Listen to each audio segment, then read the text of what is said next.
Hello, good day to you. Today we shall treat a very important topic in the use of English and communication skills too. And the topic we shall look at today is writing paragraphs, topic, sentence, and coherence. Writing paragraphs, topic, sentence, and coherence. Here, we shall look critically into writing paragraphs. A lot of people have issues with constructing paragraphs. And I should start by saying that one thing you should do, the foundation upon which you succeed in academics, is writing. Simply put, whether you succeed in academics in school or not depends on how well you write. Because whether you are in management department, science department, arts department, health department, education department, one thread that runs through all the departments in a university is writing. You constantly need to write. You answer questions in exams by writing. And so if you cannot write, you are limited. If you go into the exam hall, irrespective of the faculty you belong to, and you don't know how to construct paragraphs, you are limited. Because the answers that you have in your mind will not be seen in your mind. It will have to be passed on to a paper which a lecturer will see. And that lecturer will have to read your writing. And if your writing is not structured well, you piss off a lecturer. You offend the senses of a lecturer. That's why it is good to know how to write. And knowing how to write flows on different stages. Number one, you've got to know words. Number two, you've got to know sentences. Number three, you've got to know how to link sentences together. Number four, you've got to know how to group sentences in paragraphs. So to write an essay, you may have 10 or 20 different paragraphs which connect together to build the entire masterpiece that you're writing. So, but then, what is a paragraph? What is a paragraph? It is not a holistic definition that matters here. It is for you to understand what a paragraph is. A paragraph refers to a group of sentences rather. A paragraph is a group of sentences in a piece of writing. It is a demarcation of a group of sentences in a piece of writing. I know you have an idea of what a paragraph is. The problem is in putting it together. But then, let's say you have an essay which fills up a page, an essay of one page. It will be offensive to the eyes if your essay just flows from the beginning like this to the end of the page, like this, without any demarcation. It is going to seem cluttered when your writing is like that. You just have many lines containing many words filling up the entire space that a page has without a break. Even in our normal lives, when we talk, we take breaks. When we eat, we take breaks intermittently to drink water or to take in air. And so similarly, when you write, you just should not flow straight without taking a break. Even in your sentences, you take breaks, which you use comma and full stop to indicate. So there's a higher level of break, which is what paragraph is. That break which you tell your readers that at this point, this is where a particular train of thoughts ends and you're going into a different line of thinking. And that is what paragraph is. Some people may say a paragraph is to an essay what a stanza is to a poem. A paragraph is to an essay what a stanza is to a poem. And so, having made you understand that a paragraph is the breaking of ideas in a piece of essay into groups, now we should go into how to structure paragraphs. And in structuring paragraphs, it is pertinent that you understand what we call topic sentence. This topic sentence. Every paragraph must have a topic sentence.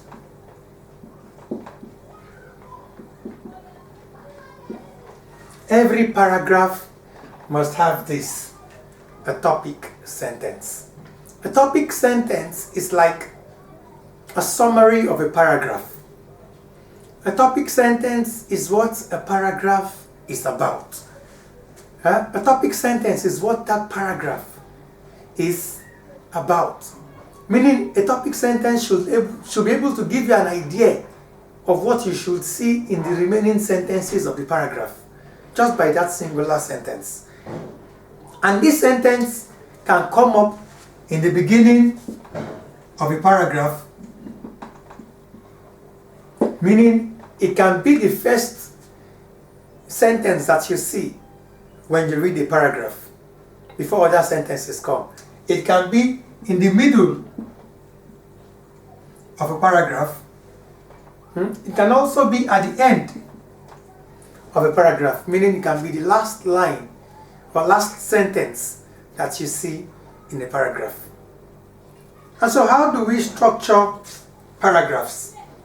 Using topic sentence. Don't forget, I said the topic sentence is like a summary of a paragraph. It is that sentence that captures the essence of a paragraph. And let's give an example with a sentence that has a topic sentence in the beginning. And I could say, all living things die, full stop. All living things die, full stop. Let's assume this is my paragraph. Mind you, if you notice, I gave a small space here before the line. I gave a small space. It's intentional. But I guess at this point I should first explain to you the two types of paragraphs that we have. We have a paragraph which is mostly used when you write on paper, but you can use it anywhere, which is almost going into extinction. People no longer use it so much. In this paragraph, before you start writing, you give a small space and then start, let's say from this part of the book. Give a small space here. And then from the second line, you start from the beginning and go like this, until there you put full stop. And then the next paragraph starts from the next line, but leaving the same small space, like this, and full stop. This is one way to do paragraphs. This space here indicates that this is a paragraph. The next space here indicates that another paragraph starts here. And then wherever you see space in the writing, you just know that it's a new paragraph that is coming up. This is the old way of paragraphing, I should say, because not many people use this form of paragraphing anymore, even when they write with their biros on paper. I will encourage you to use the second paragraph style that I will teach you now. It is what your computer knows. Although you can use either way on computers, but most written documents have this block form of paragraphing, which all of the first lines start from the beginning. And so the second line starts like this. It goes from beginning like this to the end. And then where you have your full stop, it is the end of the paragraph. The second paragraph does not start from the next line. It means you skip a line before you start the next paragraph. And so, for the reader, the moment he or she sees a space and another group of sentences, he or she knows another paragraph has started. This mode of paragraphing is believed to be neater than the other mode of paragraphing. This is the way I paragraph when I write with biro or with computer. It is neater, it makes your work more organized, as against having congested train of thoughts on paper. And lecturers may just say, oh, how do I begin to read this? This helps to make your writing neat and beautiful. Having said this, back to our topic sentence. Okay, now let me use this mode of paragraphing. Back to our topic sentence. All living things die. Full stop. This is our topic sentence. And then we may have other sentences after this topic sentence. For example, all living things die is a general sentence indicating that living things of all nature die. And then you say, an ant dies after 3 days. An elephant can live up to 100 years.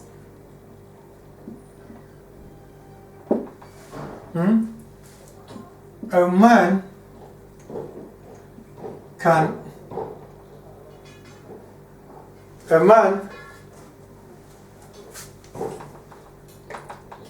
dies at a certain age.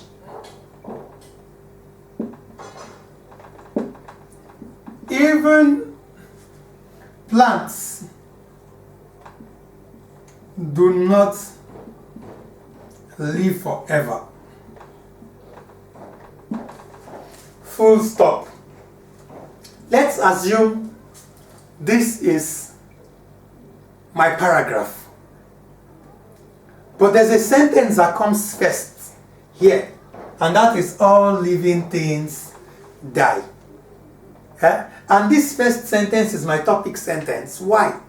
Because this sentence ushers us into the remaining sentences. And this sentence is mainly a summary of everything here. All living things die is general. I then begin to go into an ant dies after 3 days, an elephant dies after 100 years, even human beings die at a certain age, and plants even plants die. So we've merely transcended, we've merely progressed from the general sentence of the topic sentence here to other supporting details to feed the audience or the readers into what the general sentence here means. So topic sentences are good. You can have this topic sentence in the middle somewhere. You can have it at the end. If the beginning, let's assume that the beginning of this paragraph is an ant dies after 3 days. An elephant can live up to 100 years. A man dies at a certain age. Even plants do not live forever. And then I put lastly, all living things die as the last sentence. This way, I have merely put the topic sentence at the end. So as you have seen here, the topic sentence can appear anywhere. But this is a paragraph. If as a writer I wish to go on to a second paragraph, using this style of paragraphing, I have to leave a space and then begin here with my train of thoughts or ideas. So with this, we've described what topic sentence is. You can think of your own topic sentence and write a paragraph. As a matter of fact, I give you an assignment. Write a paragraph on politics in Nigeria and have a topic sentence in the beginning. Write a paragraph on politics in Nigeria and have a topic sentence in the beginning. When you're done with this assignment, send it below this video as a message. I'll comment. Now let's move on. Now we shall look at coherence. What is the meaning of coherence? What is the meaning of coherence?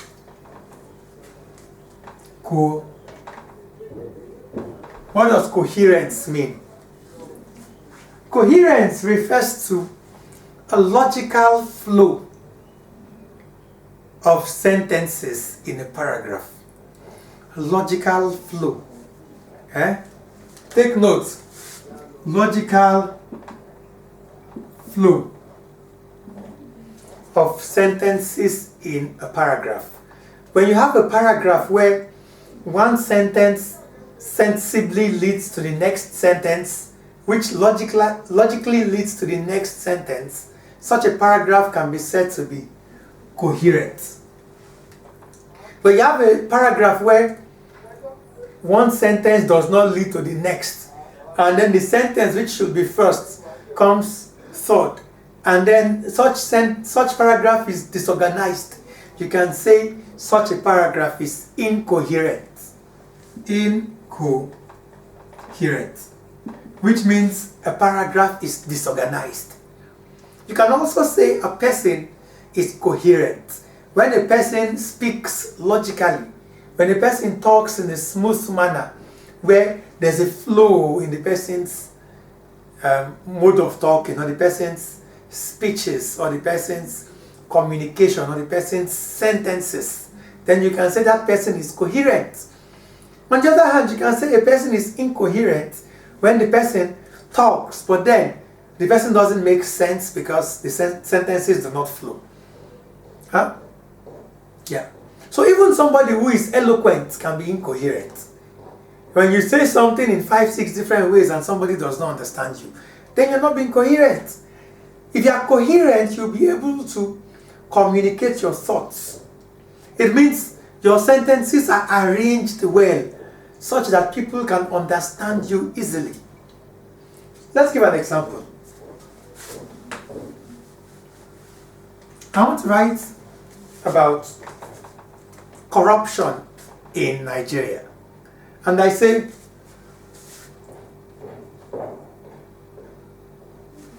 and I start by saying, Nigeria politicians are very corrupt. Mind you, this is my topic sentence. And I go on.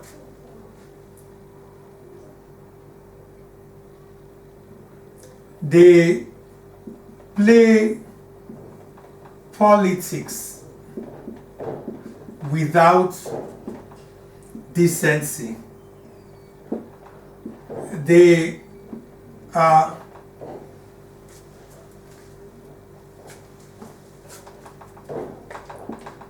most times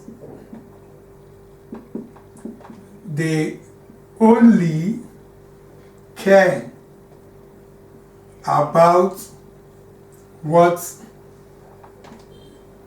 they can get from the system.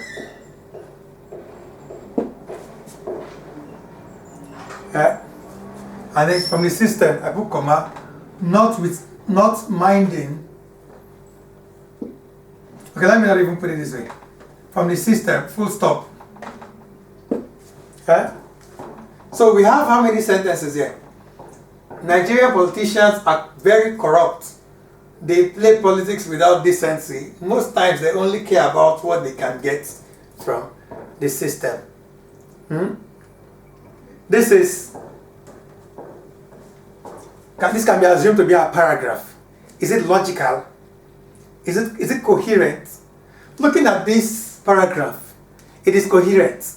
One sentence flows to the other and flows to the next, and every single sentence in this paragraph is within the context of corruption and politicians.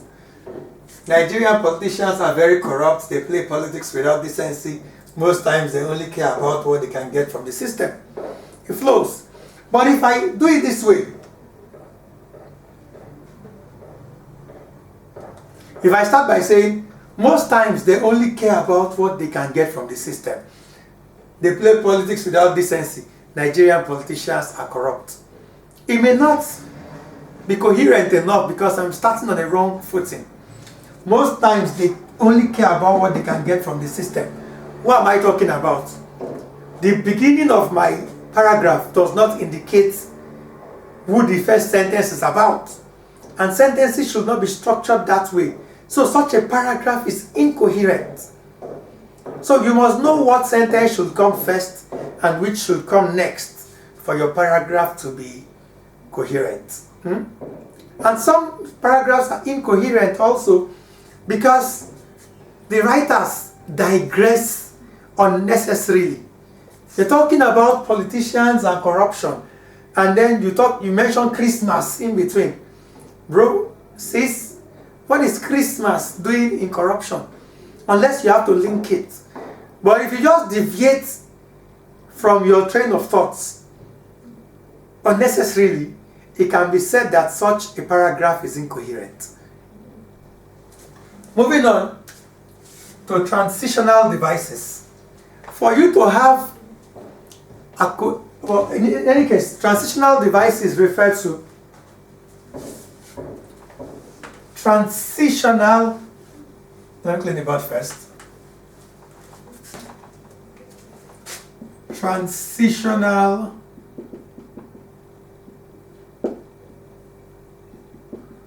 devices is what we are looking at next. Transitional devices refer to keywords or signposts.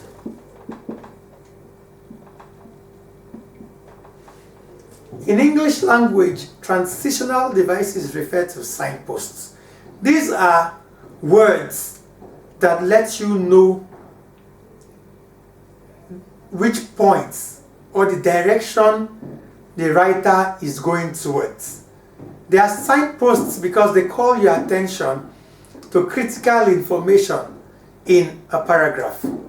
For example, the word however is a transitional device because it helps a writer transit. It helps a writer move from one sentence to the other in any manner the writer chooses to. For example, when I say I love rice, that means rice is a food I love, right? And then I put however.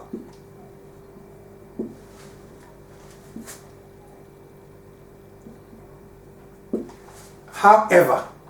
What does however mean? However implies that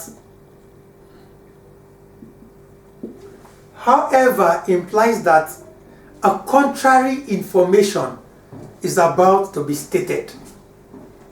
When I say I love rice, however means whatever I want to say next will contradict my love for rice. It will be something which is close to being opposite or close to being contrasting. I love rice, however, I eat beans frequently.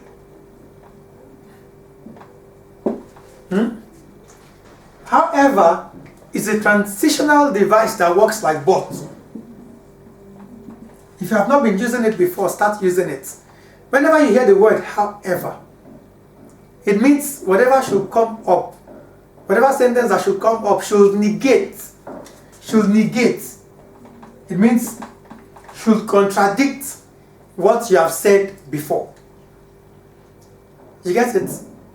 Yeah, it is like saying, I love rice, but I eat beans.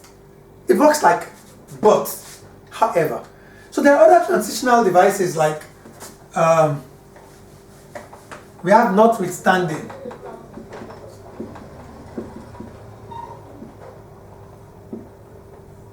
Notwithstanding. We have although. We have other signposts which you can put. So the aim of words like this is to help a writer smoothly move from one sentence to the other. There are some transitions that can be stiff if you don't use transitional devices. If I just come and say, I love rice, I eat beans every day, how will it sound? It will sound odd. I love rice, I eat beans every day. I put two contrasting sentences side by side. It will almost not make sense. But when I put although, no, if I put however, after I love rice, that helps me transit from I love rice to I eat beans, right? I love rice, although I eat beans every day. It makes sense. I love rice, however, I eat beans every day. It makes sense. The transitional device that you use determines what you mean. Using although or however will have different impact on the sentence or sentences. So you use each depending on what you mean. So with this, we have come to the end of this first topic in the use of English. I want to urge you to try out your hands in paragraphing. Take up an assignment. Write a two-paged article.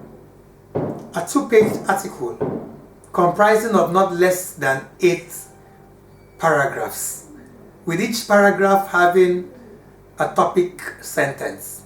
And make sure the paragraphs are coherent and that you have signposts. So I want to see your assignments in the discussion, the comment section of this video. Do have a great day.